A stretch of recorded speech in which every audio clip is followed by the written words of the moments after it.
ఇప్పుడే ఎన్గోల్డ్ బయర్స్ కి కాల్ చేయండి. మీ తాకట్టు బంగారం కష్టాలకి గుడ్ బై చెప్పండి.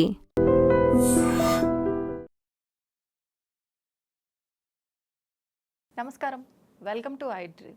ధర్మ మార్గం విత్ విజిత కార్యక్రమానికి స్వాగతం.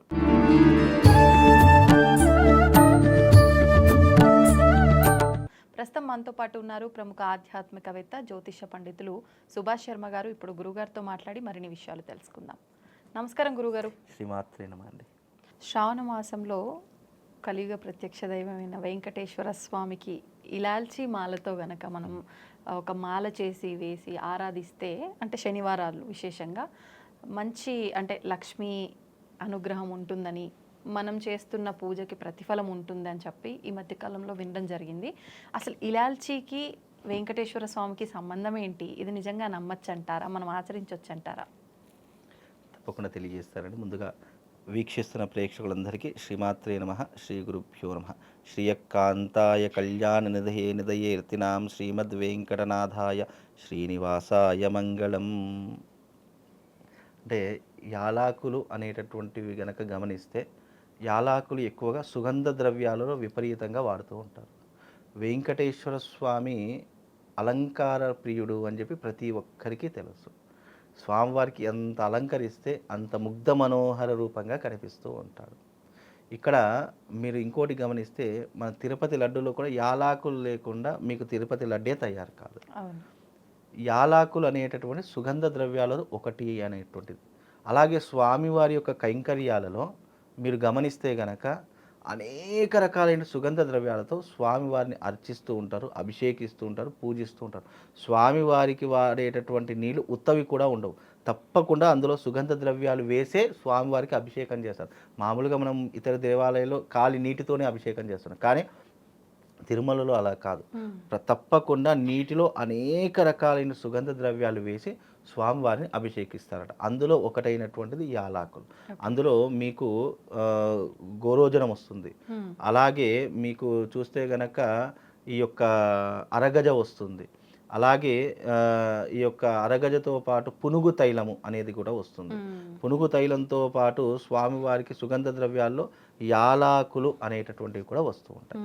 అంటే ఇక్కడ యాలాకులు అనేటివి స్వామివారి యొక్క సుగంధ ద్రవ్యాలు ఒకటైనటువంటిది. అలాగే ఈ అలంకరణలో భాగంగా కూడా కొంతమంది ఈ సప్త శనివారాల వ్రతాలలో కానీ, లేదు ఈ శ్రావణ మాసంలో వచ్చే వెంకటేశ్వర స్వామి వ్రతాలలో కానీ చాలామంది యాలాకుల మాల వేస్తూ ఉంటారు. అంటే స్వామివారికి అనేక మాలలో ఇది ఒకటి అని గుర్తుండడానికి.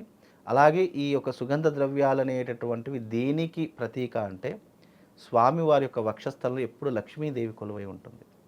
లక్ష్మీదేవి, నేను గత వీడియోలో చెప్పాను, లక్ష్మీదేవి ఎక్కడెక్కడ ఉంటుందంటే, ఎక్కడైతే సుగంధ ద్రవ్యాలు వెదజల్లుతూ ఉంటారో అక్కడ లక్ష్మీదేవి తిష్ట వేసి కూర్చుంటుంది. కాబట్టి యాలాకులు సుగంధ ద్రవ్యాలను ఇస్తుంది. కాబట్టి లక్ష్మీదేవి మన ఇంట్లో స్థిరంగా ఉండడానికి స్వామి వారికి వేసేటటువంటి మాల యాలాకుల మాల, అంటే ఈ ఇలాయచీల మాల. అది వేయడంలో భక్తి అనేటటువంటిది ప్రధానంగా తీసుకోవాలి తప్ప, ఇది వేస్తేనే లక్ష్మీదేవి తిష్టగా కూర్చుంటుంది అనేటటువంటిది కాదు. కాకపోతే ఆ అమ్మవారికి ఒక సుగంధ ద్రవ్యాలలో ఇది ఒకటి అని అర్థము. అందుకే భగవంతుడికి వాడే ప్రతి ఒక్క దాంట్లో సుగంధ ద్రవ్యాలు తప్పకుండా వస్తాయి. అందులో యాలాకులు ఒకటి.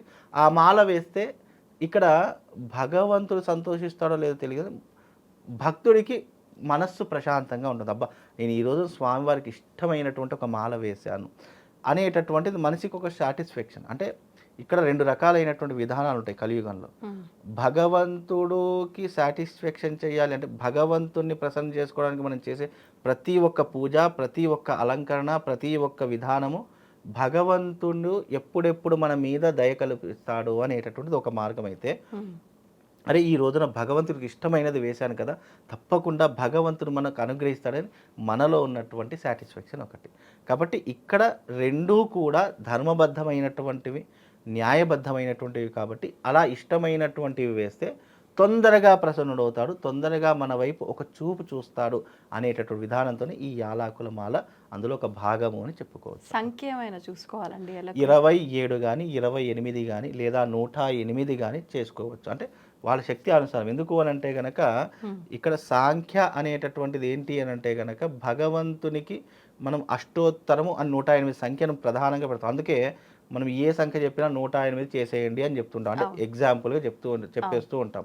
108 తమలపాకుల మాలలు, 108 వడమాలలు, 108 యాలాకులు, 108 లవంగాలు, 108 మిరియాలు, ఇలా 108 సంఖ్య అనేటటువంటిది అదృష్టమైనటువంటి. అందులో వేదానికి కూడా అందులో ఒక అర్థం ఉంది కాబట్టి 108 ఒక దగ్గర చేస్తే 9 సంఖ్య వస్తుంది కాబట్టి 9 అనేటటువంటిది నవగ్రహాలకు కారణమవుతుంది, నవసిద్ధులకు కారణమవుతుంది, నవవిధములైనటువంటి జ్ఞానాలకు అలాగే అనేక రకములైనటువంటి కారణాలకు 9 సంఖ్య ఒక న్యూమరాలజీ ప్రకారంగా ఒక అదృష్ట సంఖ్యగా భావిస్తూ ఉంటారు. అందుకే 27 అయినా అలాగే 28 అయినా పెట్టుకోవచ్చు, అలా 108 కానీ అది మనిషి యొక్క యథానుసారం వాళ్ళ యొక్క మనస్సుకి ఏదైతే ప్రశాంతతనిస్తుందో, ఏదైతే మనసులో ఒక కోరిక వస్తుందో దాని ప్రకారంగా మాల వేయొచ్చు అనేటటువంటి శాస్త్రం అండి. ఇప్పుడు ఇవాళ శనివారం అనుకోండి, ఈరోజు పూజలో స్వామికి ఆ మాలని ధారణ చేసాం. ఆ మాలని మరుసటి రోజే తీయాలా, లేకపోతే అసలు ఎప్పటి వరకు ఉంచొచ్చు? తీసిన మాలని ఏం చెయ్యాలి? ఇది చాలా మట్టుకు దీంట్లో ఒక రహస్యం చెప్తాను. ఎప్పుడైనా సరే ఒకసారి భగవంతునికి అలంకరణ చేశాము అని అంటే అది తప్పకుండా తెల్లవారు తీసేయాలి. అది చాలామంది కొంతమంది ఏమనుకుంటారంటే, అరే పూలు ఫ్రెష్గా ఉన్నాయి కదా, సర్లే ఇంకో 2 రోజులు ఉండనివ్వండి. అరే మనం పెట్టిన ఆకులు తమలపాకులు కానీ మామిడి తోలు చాలా ఫ్రెష్గా ఉన్నాయి కదా, ఇంకో 2 రోజులు ఉండడం తప్పేం లేదు. దీపపు వత్తులు చాలామంది అయ్యో ఇది కొంచెమే కాలేదు కదా, ఇదే కొంచెం పైకి అని చెప్పేసి నూనె పోసేసి దీపాన్ని వెలిగిచ్చేస్తారు. ఇలా చాలామంది చేసే పొరపాట్లు ఇవే. భగవంతుడికి ఏదైతే మనము మాల కావచ్చు, పూలమాల కావచ్చు, యాలాకుల మాల, సంథింగ్ ఏదైనా ఒకసారి పెట్టామంటే మరుసటి రోజు తప్పకుండా తీసేయాలి. దాన్ని మలినము అని అంటూ ఉంటాం. అరే ఈరోజు నేను స్నానం చేశాను, రేపు పొద్దుగా అబ్బా ఈరోజు కూడా ఫ్రెష్గా ఉన్నాను కదా అని చెప్పి స్నానం చేయకుండా అయితే ఉండం కదా, మనము అలంకరణ చేసుకోకుండా అయితే ఉండం కదా. అలాగే భగవంతుడి విషయంలో కూడా అలాగే, అంటే ఈ యొక్క అలంకరణ అనేటటువంటిది ఇప్పుడు మీరు ఏ దేవాలయంలోనైనా చూడండి, నిన్న పెట్టినటువంటిది ఈరోజు మళ్ళీ మనకు కనిపించదు. బికాజ్ అది నిర్మాల్యము.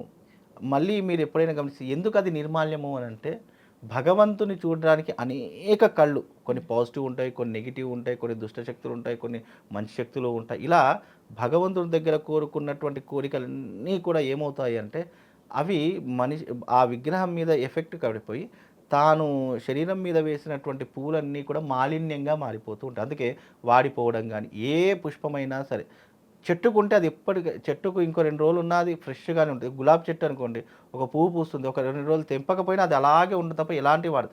కానీ ఒక్కసారి తెంపి 1 గంట 2 గంటలు లేదా 1 రోజు లేదా నెక్స్ట్ డే అది వెంటనే వాడిపోతుంది. అంటే అది ఆయా పుట్టిన దానికి ఉంటే కనుక అది ఫ్రెష్గా ఉంటుంది. ఎప్పుడైతే అది ఇతరుల చేతిలో కానీ లేదా ఇతర విగ్రహాల మీద ఉంటుందో అది నెగిటివ్ ఇంపాక్ట్ని ఎక్కువగా గ్రహిస్తుంది. ఈ సృష్టిలో నెగిటివ్ని గ్రహించేటటువంటి దాంట్లో పుష్పాలు ఉంటూ ఉంటాయి, అలాగే ఈ అనేక రకములైనటువంటి ద్రవ్యాలు కొన్ని ఉంటుంటాయి నెగిటివ్ని గ్రహించే, నిమ్మకాయలు ఉంటూ ఉంటాయి, అలాగే గుమ్మడికాయలు ఉంటుంటాయి. ఎందుకు అవి అంటే నెగిటివ్ తొందరగా గ్రహిస్తూ ఉంటాయి. కాబట్టి ఇలాంటివి ఎప్పటికప్పుడు తీసేయాలి. కాబట్టి ఇలాంటి కొన్ని పనులు చేయడం వల్ల, అందుకే ఈ పూలు అలాగే ఉండని లేదా ఇంట్లో దీపవత్తు అలాగే ఉండని అంటే దీనివల్ల నెగిటివ్ ఇంపాక్ట్ ఇంకా పెరిగిపోతుంది. అది ఎప్పుడైతే అలాగే ఉంచుకుంటామో అప్పుడు 100% మన ఇంట్లో నెగిటివ్ ఇంపాక్ట్ పెరుగుతుంది, గొడవలు పెరిగిపోతాయి, అల్లర్లు పెరిగిపోతాయి, లేదు అంటే అప్పుల బాధలు పెరిగిపోతాయి. ఇలా అంటే మనం చేసేటటువంటి చిన్న చిన్న తప్పులే అవి మనల్ని చిన్న చిన్న కారణాల వైపు తీసుకెళ్ళి అది ఒక పెద్ద తప్పుగా మారిపోయి మనం కోలుకోలేనటువంటి విధంగా అయిపోతుంది. అందుకే ఎప్పుడు కూడా నిర్మాల్యం అనేటటువంటిది ఈ రోజు తీసింది మరుసటి రోజు తప్పకుండా తీసేయాలి.